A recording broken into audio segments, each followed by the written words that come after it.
Welcome back to Hannity. As the one-year anniversary of the Sandy Hook school shooting approaches, gun activists have put together the following TV ad to mark the solemn day. Take a look.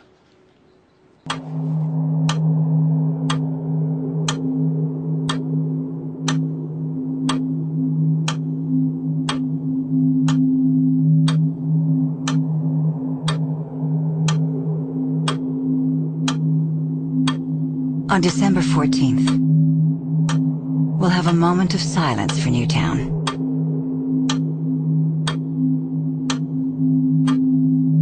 But with 26 more school shootings since that day,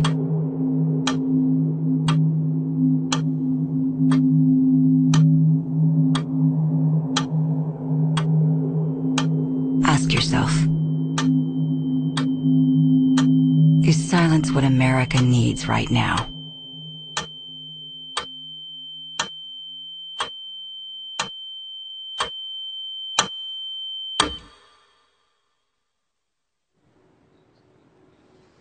Now, while everyone in the country can agree something needs to be done to prevent future incidents like the one that occurred last year in Newtown, questions are being raised about whether or not these groups are using the horrific tragedy to push through their gun control agenda. Here to a debate from the American Values Institute, Alexis McGill-Johnson, and Breitbart.com columnist Lois Lane, Carrie Pickett.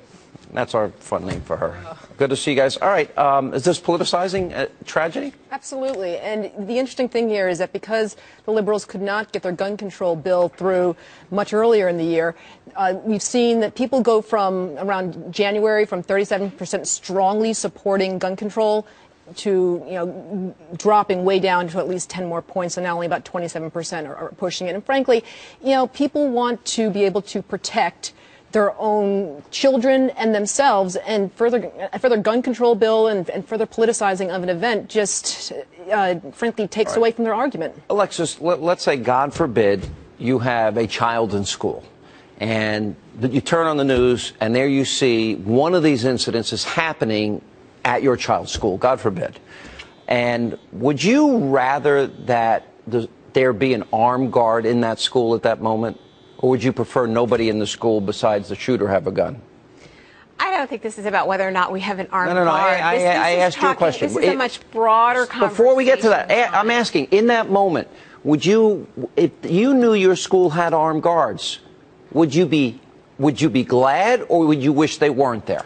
Quite frankly, with the kinds of military assault weapons that exist, that people You're not without answering my question. No, you don't want to answer my question. Because the armed guard folk, the armed guard guy may not be able to even compete with someone who has a high magazine capacity. I would be glad if my kid's school had armed guards. I would be glad to know that they were there in that moment if I was in the situation I'm describing for you. And what I would be grateful for would be to have a much broader conversation in this country about how we can reduce the number of I'm telling you how we can. Together, and that's what this ad is about. And we haven't been able to do anything about it, Carrie. That's the challenge, right? Actually, tremendous amount of support. But actually, ever since around 1993, we've seen gun sales go right through the roof. And think about this: the murder rate has gone down. So, granted, this was a horrendous tragedy.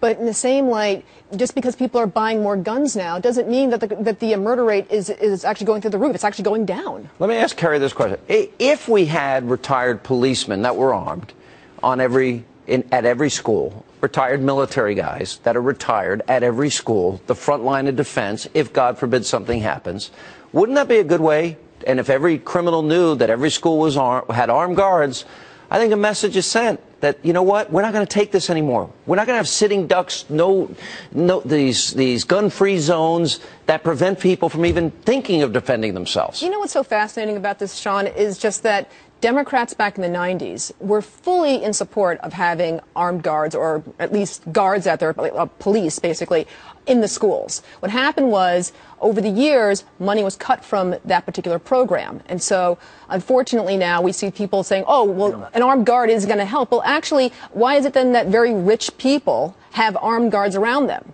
Yeah, well, let me ask this. Alexis, let's say, God forbid, somebody breaks into your house at night. would you be glad you had a gun in the house, or no? Quite you would. You would not. No, I would not want a gun. Well, then how would you defend? How would you defend yourself? I would call 911. Okay. I would call the It's police. over by then. When they get there, Sean, whatever's going to happen is over. This isn't about arming every American. This is about making sure that we have very responsible gun ownership, and that every gun sold has a background check. That we already have deal with these mentally unstable folks. That is not true. Listen, there are many gun. There are many loopholes at gun shows where people are able to just purchase these firearms. Law-abiding people obey the laws. Military assault weapons. We don't need these military-grade weapons with high magazine capacity. That's what we're talking about. That was what the Newtown shooting was about. That's what the 26, almost 27 shootings. You know how quickly I can drop a clip and put another clip in my gun? It's seconds. But you see, here's the thing, too. It's completely different, Sean. Military assault weapons aren't what people actually think they are.